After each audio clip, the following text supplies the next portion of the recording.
إلا الله وحده لا شريك له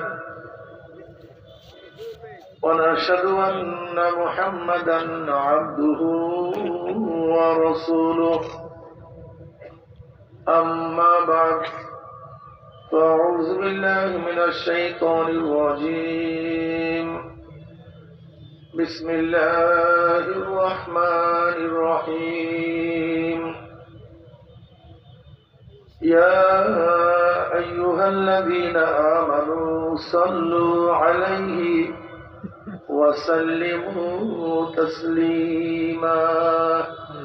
اللهم صل على سيدنا ونبينا وشفيعنا وحبيبنا ومولانا محمد صلى الله عليه وعلى آله وأصحابه وبارك وسلم.